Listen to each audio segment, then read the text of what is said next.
أعوذ بالله من الشيطان الرجيم. بسم الله الرحمن الرحيم.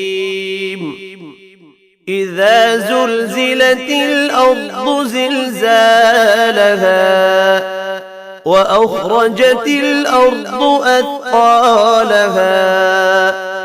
وقال الإنسان ما لها يومئذ تحدث أخبارها بأن ربك أوحى لها يومئذ يصدر الناس أشتاتا ليروا أعمالهم فمن يعمل مثقال ذرة خيرا